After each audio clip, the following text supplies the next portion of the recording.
Shalom, saudara yang dikasihi Tuhan Yesus Kristus. Sukacita tanggal 6 Desember 2020.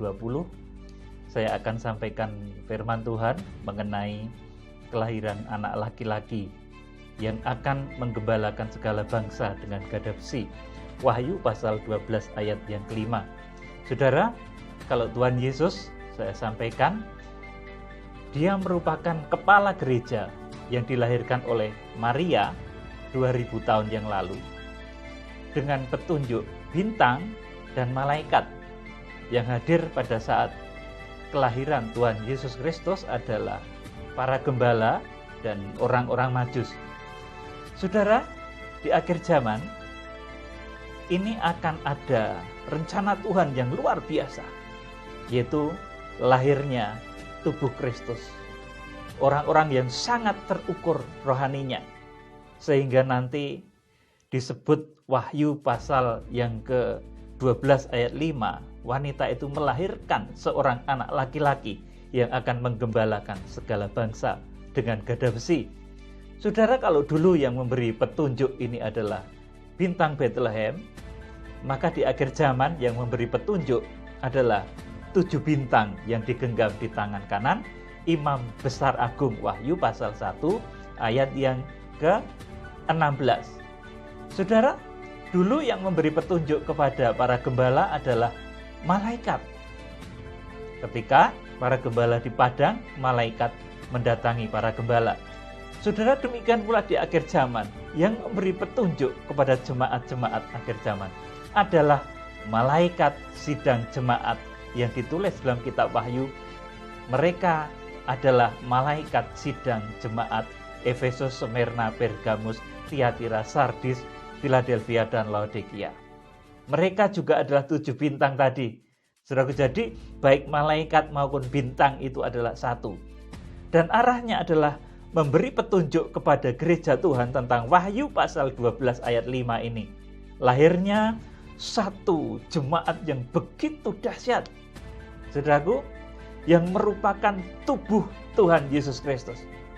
Saudara, sebagai pendahuluan, sebelum terlaksananya kelahiran besar di akhir zaman ini, terlebih dahulu Tuhan akan mengukur kualitas iman gereja Tuhan. Wahyu pasal 11 ayat 1 dan 2 saya akan bacakan. Kemudian diberikanlah kepadaku sebatang buluh seperti tongkat pengukur rupanya, dengan kata-kata yang berikut: bangunlah dan ukurlah bait suci Allah dan mezbah dan mereka yang beribadah di dalamnya. Tetapi kecualikan pelataran bait suci yang di sebelah luar. Janganlah engkau mengukurnya, karena ia telah diberikan kepada bangsa-bangsa lain, dan mereka akan menginjak-injak kota suci 42 bulan lamanya. Saudaraku, jadi masa antikris itu nanti akan terjadi 42 bulan lamanya. Kemudian yang diukur Tuhan di sini, tindakan yang dilakukan Tuhan di sini adalah mengukur jemaat-jemaat yang hidup menjadi bait suci Allah. Bait suci Allah itu, saudaraku, selain pelataran, ini adalah ruang kudus dan ruang maha kudus. Saudara, di dalam ruang kudus itu ada benda yang namanya meja roti sajian, pelita emas, mezbah dupa.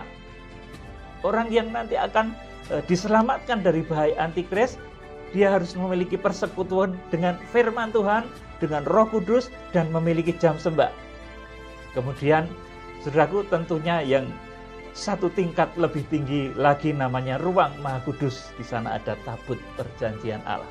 Saudara yang dikasihi Tuhan Yesus Kristus, jadi jemaat yang hidupnya terukur menjadi bait suci Allah, menjadi ruang kudus dan ruang maha kudusnya Tuhan, nanti akan diselamatkan manakala masa antikris itu terjadi. Dan cara penyelamatannya di akhir zaman itu adalah dengan cara pengungsian.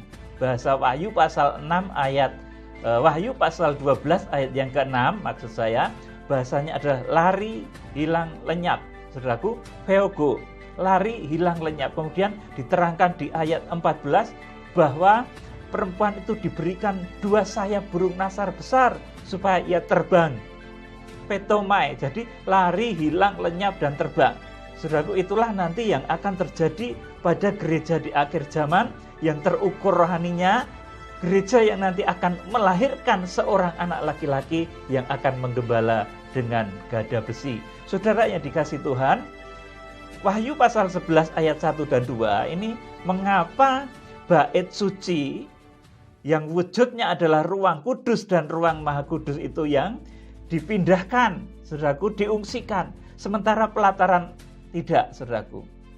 Kemudian Tuhan akan melakukan apa terhadap ruang kudus dan ruang maha kudus yang diungsikan tersebut? Saudara, karena yang diungsikan, saudaraku, yang diukur di sini adalah bait suci kecuali pelataran. Saudaraku, bait suci kecuali pelataran itu berarti, saudaraku, ruang kudus dan ruang maha kudus. Nah, apa yang akan dikerjakan oleh Tuhan terhadap ruang kudus dan ruang maha kudus ini? Saudara, jawabannya adalah di Wahyu pasal yang ke-12. Tuhan akan menjadikan, saudaraku, jemaat-jemaat yang menjadi bait suci Allah itu, saudaraku, Tuhan akan menjadikan jemaat-jemaat yang hidupnya menjadi ruang kudus dan ruang maha kudusnya itu, saudaraku, menjadi satu tanda besar di langit. Yuk kita baca Wahyu pasal 12 ayat 1 dan 2. Maka tampaklah suatu tanda besar di langit, seorang perempuan berselubungkan matahari dengan bulan di bawah kakinya dan sebuah mahkota dari 12 bintang di atas kepalanya. Ia sedang mengandung dan dalam keluhan dan penderitaannya hendak melahirkan. Ia berteriak kesakitan. Ini saudaraku, jadi ini sosok dari jemaat-jemaat Tuhan yang diselamatkan, yang diungsikan, yang rohaninya, saudaraku, mencapai ruang kudus dan ruang maha kudus. Itu semua diungsikan, saudaraku, diselamatkan dari bahaya antikris dan menjadi tanda besar di langit. Saudara, ini juga harus diperhatikan bahwa maka tampaklah suatu tanda besar. Tanda di sini dalam bahasa asli disebut semeon, saudaraku. Ini artinya satu perlambang.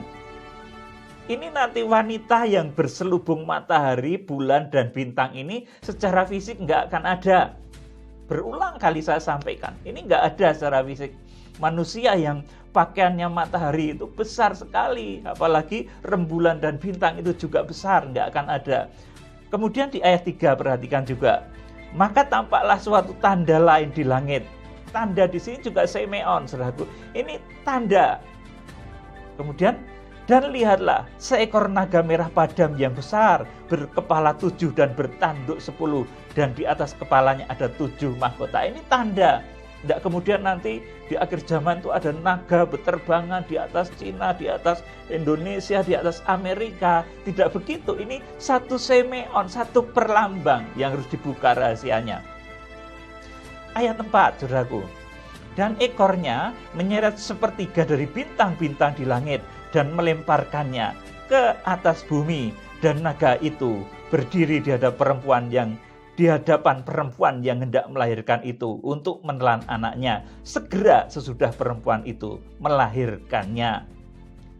Saudaraku, jadi ini kejadiannya seperti Musa dan Israel ketika dikejar Fir'aun. Mau mengungsi, dikejar. Di akhir zaman juga begitu. Ini ketika jemaat akhir zaman itu akan diungsikan, saudaraku, sudah ditungguin, sudah dikejar oleh si iblis yang nanti dalam bentuknya itu antikris di bumi nanti. Saudara yang dikasihi Tuhan, ayat yang kelima, perhatikan baik-baik, ini nanti yang akan saya terangkan. Ini sangat luar biasa rahasianya. Maka ia melahirkan seorang anak laki-laki yang akan menggembalakan semua bangsa dengan gada besi.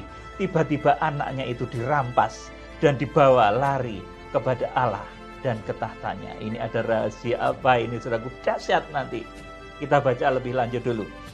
Perempuan itu lari ke padang gurun, di mana telah disediakan satu tempat baginya oleh Allah, supaya ia dipelihara di situ 1260 hari lamanya. Saudara, jemaat yang disebut sebagai mempelai yang berpakaian matahari, bulan, dan bintang tadi, saudaraku, ini kemudian lari ke padang gurun, ke satu tempat yang disediakan oleh Tuhan selama 1260 hari lamanya. lari di sini, ini bukan lari, kita lari egok itu enggak, nanti dicanda antikris kalau begitu saudaraku. Ini dengan caranya Tuhan, caranya itu dahsyat, lari, hilang, lenyap, dan terbang. Makanya dalam ayat 14 disebutkan menggunakan 2 sayap burung nasar, juga caranya itu terbang.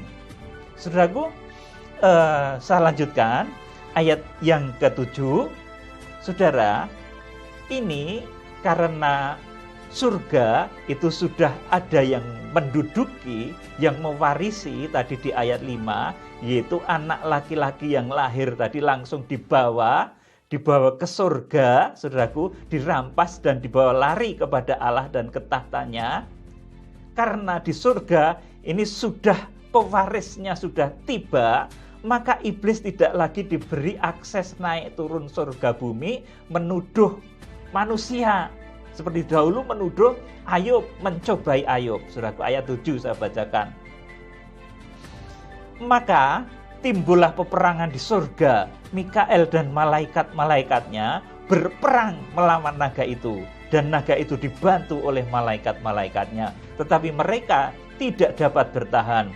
Mereka tidak mendapat tempat lagi di surga.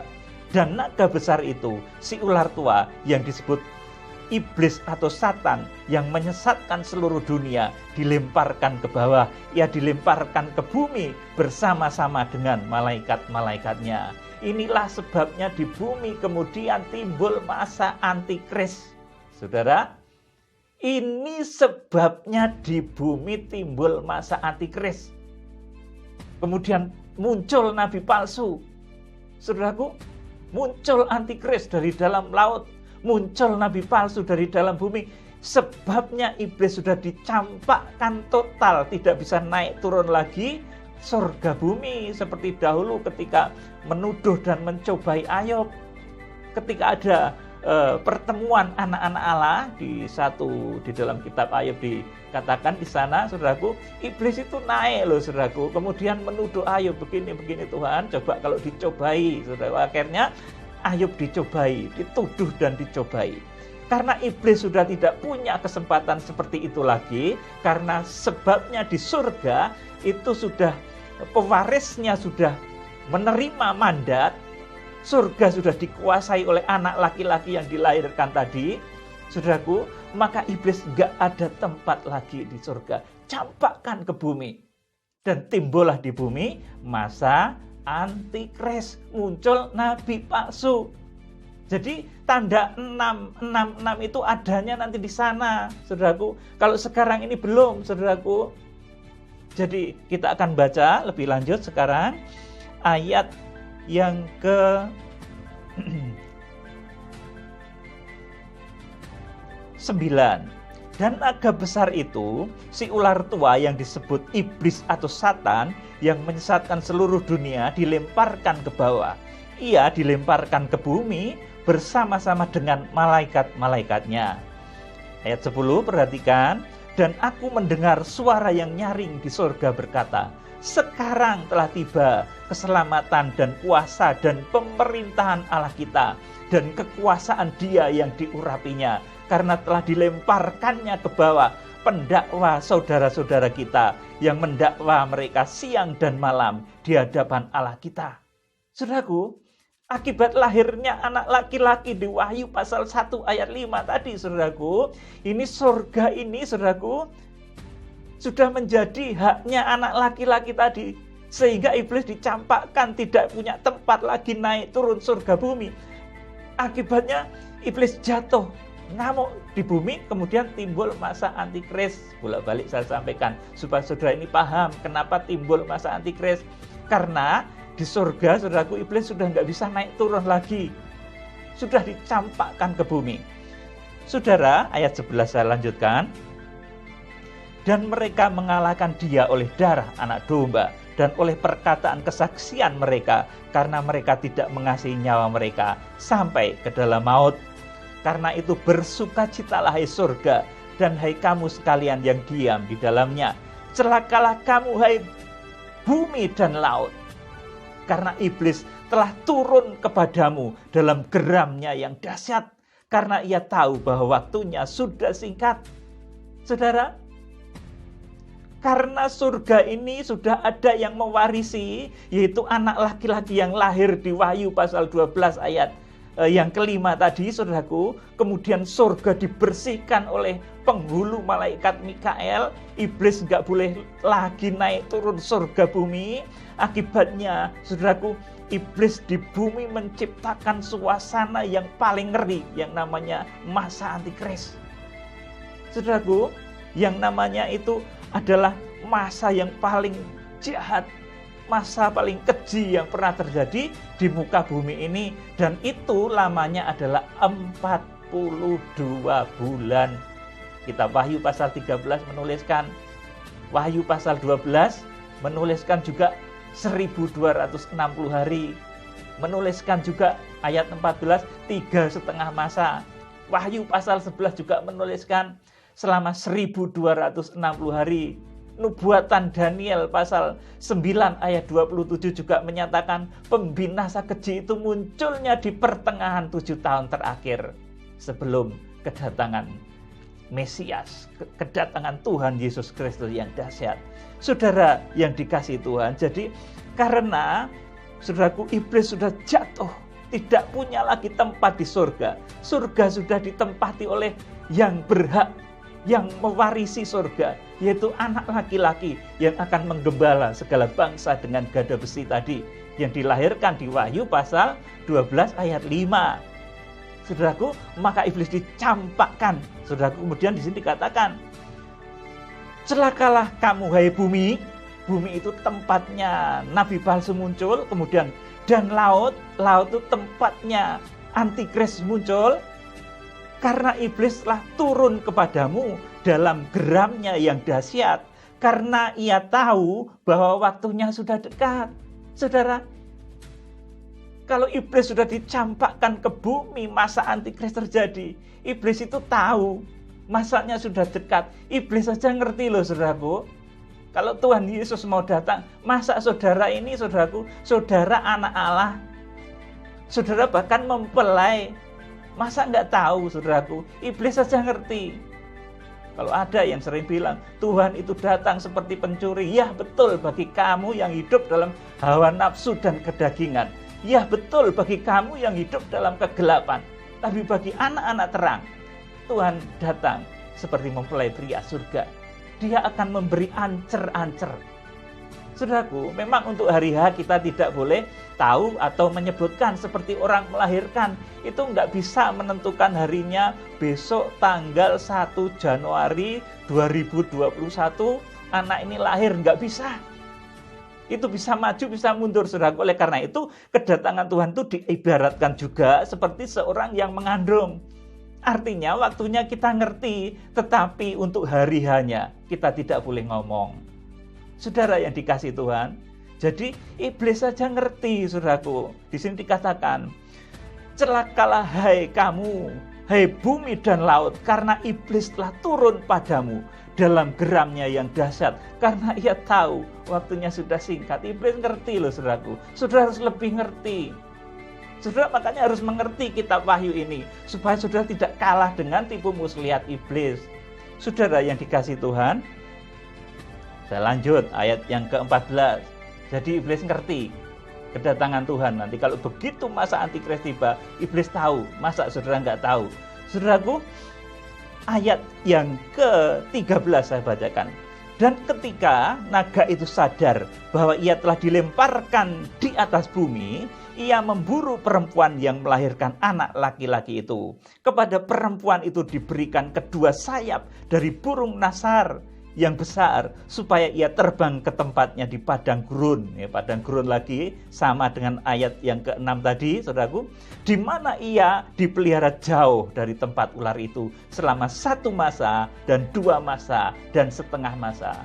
1 masa, 2 masa, setengah masa itu 3,5 masa, 3,5 tahun. Nanti, saudaraku, mempelai yang berpakaian matahari, bulan dan bintang tadi akan diungsikan, menunggu kedatangan Tuhan Yesus Kristus yang di awan-awan itu selama Berapa tahun menunggunya, saudaraku? Berapa hari? 1260 hari, atau 3,5 tahun, atau 42 bulan. Nah, baru di akhir 1260 hari itu yang namanya, saudaraku, rapture. Tuhan Yesus Kristus datang, yang mati dalam kebenaran diubahkan, dibangkitkan, saudaraku. Kemudian yang masih hidup mempelai ini, saudaraku, yang diungsikan selama 1260 hari ini baru diubahkan dalam sekejap mata. Rasul Paulus katakan begitu. Ini urutannya begitu, saudaraku. Kemudian, saudaraku, ayat yang ke-15. Lalu ular itu menyemburkan dari mulutnya air sebesar sungai ke arah perempuan itu, supaya ia dihanyutkan sungai itu. Tetapi bumi datang menolong perempuan itu. Ia membuka mulutnya dan menelan sungai yang disemburkan naga itu dari mulutnya. Ayat 17, perhatikan baik-baik. Ini ayat kunci yang membuka sebuah wawasan rahasia baru dari Wahyu pasal 12. Maka marahlah naga itu kepada perempuan itu. Lalu ia pergi memerangi keturunannya yang lain, yang menuruti hukum-hukum Allah dan memiliki kesaksian Yesus. Dari ayat ini kita tahu bahwa perempuan itu, saudaraku, yang disebut di dalam Wahyu pasal 12 ayat 1 dan 2, ini juga memiliki keturunan yang lain yang tidak ikut, saudaraku, Feogo, saudaraku, yang tidak ikut mengungsi. Mereka adalah yang di Wahyu pasal 11 ayat 1 dan 2 tadi, mereka adalah yang pelataran, saudaraku. Pelataran yang tidak diukur, saudaraku. Maka marahlah naga itu kepada perempuan itu, lalu pergi memerangi keturunannya yang lain. Jadi keturunan wanita yang berpakaian matahari, bulan, dan bintang itu tidak hanya anak laki-laki yang menggembalakan segala bangsa dengan gada besi di Wahyu pasal 12 ayat 5, tetapi ada keturunan yang lain yang menuruti hukum-hukum Allah dan memiliki kesaksian Yesus, tetapi imannya tidak mencukupi untuk ikut diungsikan. Mereka kanak-kanak rohani. Saudaraku, di sini ada rahasia yang luar biasa lagi, bahwa Wahyu pasal 12 ini yang selama ini ditafsirkan itu bangsa Israel itu bukan. Karena wanita itu, saudaraku, di sini dikatakan mereka memiliki hukum-hukum Allah dan memiliki kesaksian Yesus. Kalau bangsa Israel malah belum menerima Yesus, saudaraku. Tapi nanti ketika kegerakan kuda putih terjadi, pemeteraian terjadi, bangsa Israel dengan jumlah yang ditentukan oleh Tuhan terjadi, nanti bangsa Israel juga akan terima Yesus, saudaraku. Jadi, saudaraku, wanita di dalam Wahyu pasal 12 ayat 1 dan 2, wanita yang berselubungkan matahari, bulan, dan bintang, itu keturunannya itu tidak hanya anak laki-laki yang akan menggembalakan segala bangsa dengan gada besi. Itu anak yang dahsyat. Tetapi ada juga keturunannya yang lain, saudaraku. Jadi gereja Tuhan itu tidak hanya melahirkan anak-anak yang hebat.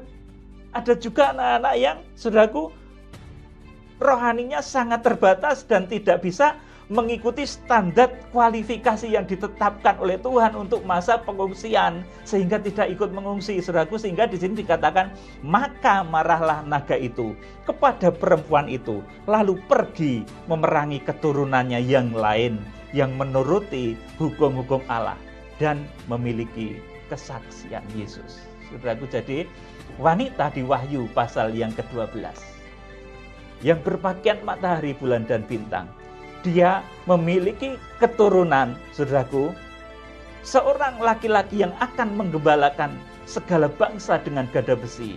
Wahyu pasal 12 ayat 5. Tetapi dia juga memiliki keturunan yang lain, yang menuruti hukum-hukum Allah dan memiliki kesaksian Yesus, tetapi iman mereka tidak memenuhi standar kualifikasi yang ditentukan oleh Tuhan, yaitu hidup sebagai bait suci Allah. Akibatnya anak-anak rohani, saudaraku, yang rohaninya tidak mencapai standar itu diizinkan, saudaraku, diperangi oleh iblis antikris dan kekejamannya di akhir zaman. Maaf, saya minum dulu. Nah, saudara, setelah kita membaca Wahyu pasal 12 ayat 1 sampai 17 ini, ada 4 hal yang bisa kita tarik kesimpulan. Saudaraku, dan ini membukakan satu rahasia dahsyat. Saudara, pertama, dari Wahyu pasal 12 ayat 17 ini, ada sosok wanita yang berpakaian matahari, bulan, dan bintang. Ini Wahyu pasal 12 ayatnya, ayat 1, ayat 2, ayat 6, ayat 14. Kemudian yang kedua, ada sosok naga merah padam. Ini Wahyu pasal 12 ayat 3, ayat 4, ayat 9, ayat 12, ayat 13, ayat 15, ayat 17. Kemudian yang ketiga, ada figur luar biasa, yaitu anak laki-laki yang lahir yang akan menggembalakan segala bangsa dengan gada besi. Ini Wahyu 12 ayat yang kelima.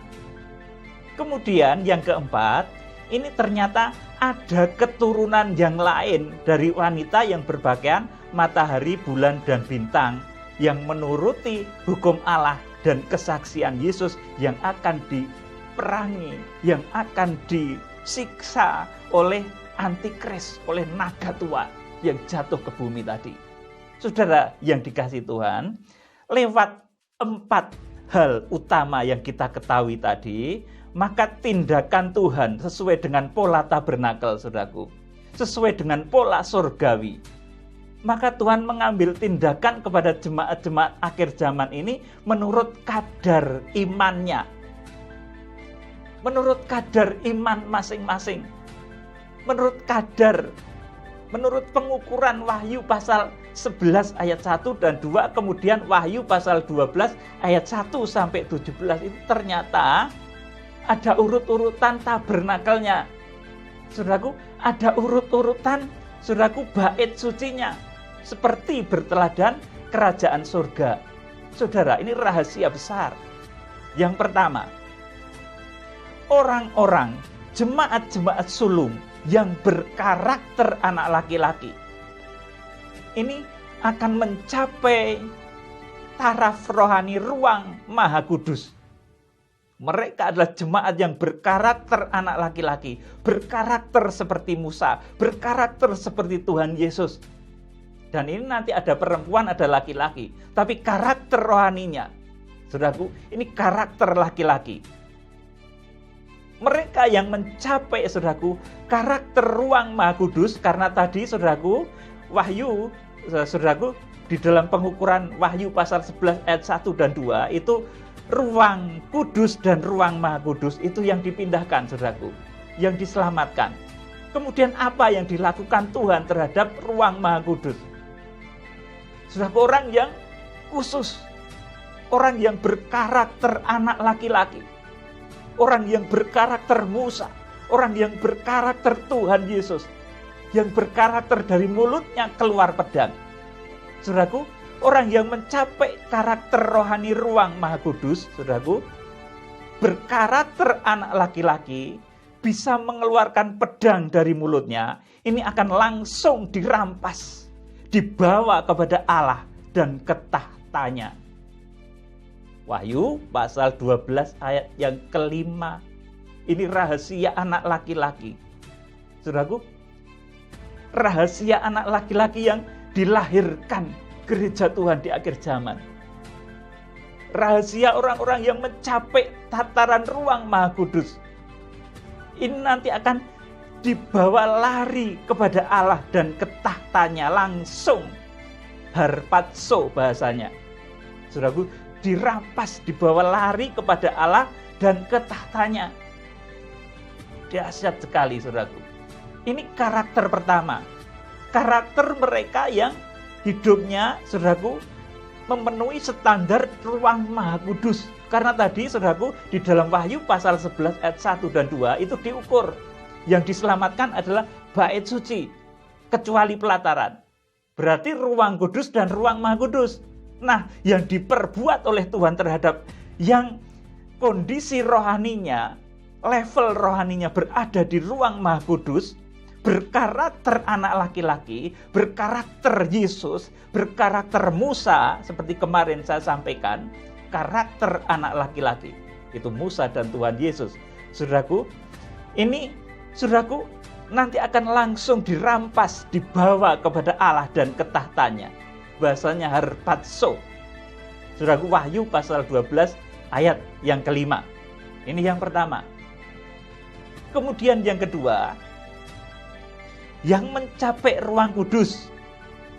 Saudaraku, orang-orang yang hidupnya mencapai taraf rohani ruang kudus, memiliki meja roti sajian, rajin baca firman Tuhan, kemudian memiliki pelita emas, rajin, saudaraku, bersekutu dengan Roh Kudus, kemudian, saudaraku, memiliki mezbah dupa, memiliki jam-jam doa. Saudaraku, ini akan diungsikan, saudaraku, Wahyu pasal 12 ayat 6 dan 14 akan Theogo diungsikan selama 1260 hari. Saudara, kemudian yang ketiga, saudaraku, keturunan yang lain dari wanita itu atau pelataran rohani ini akan diizinkan, diperangi, disiksa, diinjak-injak oleh antikris, oleh iblis naga tua yang sudah menjelma dalam sosok antikris di akhir zaman. Jadi saudaraku, di Wahyu pasal 12 ayat yang ke-1 sampai dengan ayat yang ke-17, ini ada 4 hal yang kita perhatikan tadi, yaitu satu wanita yang berpakaian matahari, bulan, dan bintang. Yang kedua, ini ada naga merah padam. Yang ketiga, ada anak laki-laki yang akan menggembalakan segala bangsa dengan gada besi. Yang keempat, ini ada keturunan lain dari wanita itu yang diizinkan diperangi oleh antikris, oleh iblis di akhir zaman. Saudara, kemudian tindakan Tuhan atas 4 perkara tadi, saudaraku, sesuai dengan pola surgawi. Karena yang dibawa, diselamatkan oleh Tuhan tadi adalah yang terukur, saudaraku. Yang terukur itu artinya ruang kudus dan ruang maha kudus.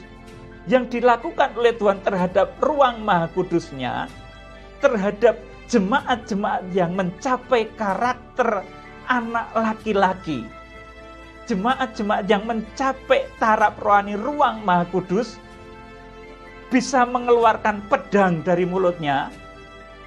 Ini seperti, saudaraku, penampilan Tuhan Yesus, saudaraku. Karena anak laki-laki itu, saudaraku, karakternya juga seperti Tuhan Yesus, saudaraku. Memiliki karakter seperti Tuhan Yesus Kristus. Oleh karena itu begitu luar biasa. Untuk melahirkan ini, saudaraku, Wahyu pasal 12 ayat 1 dan 2, wanita itu mengerang kesakitan.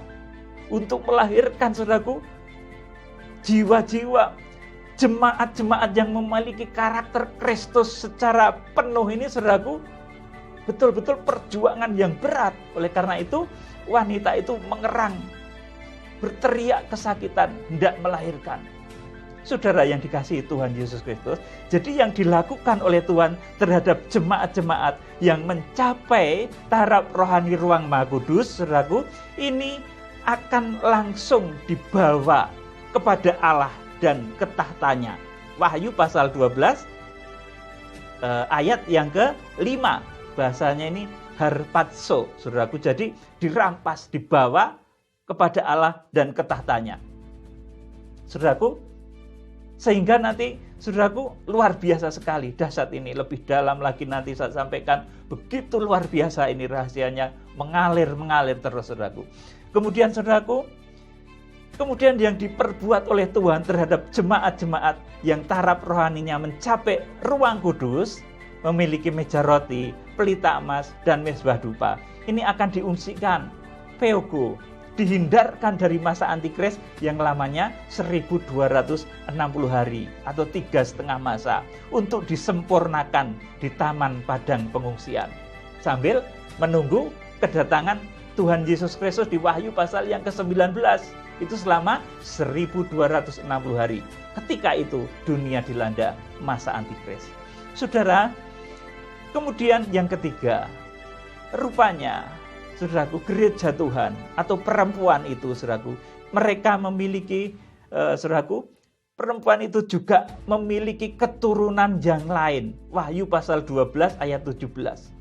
Keturunan yang lain yang bukan anak laki-laki tadi, saudaraku, artinya yang pelataran rohani itu akan tertinggal dan diizinkan untuk diperangi, diinjak-injak, disiksa oleh antikris naga tua yang sudah menjadi pribadi di dalam diri antikris yang muncul di akhir zaman. Saudaraku yang dikasihi Tuhan, ini satu rahasia yang besar yang kiranya saudara akan pahami. Saudaraku yang dikasihi Tuhan, ini baru saya sampaikan kali ini, Natal, saudaraku, 2020, tanggal 6 Desember, mengenai rahasia anak laki-laki yang akan dilahirkan di Wahyu, pasal 12 ayat yang kelima. Roh Kudus mengurapi saudara, Imam Besar Agung memberkati, melawat saudara semua, dengan kasih-Nya, kuasa-Nya yang dahsyat dan ajaib. Salam penuaian, Tuhan Yesus Kristus memberkati. Haleluya. Amin.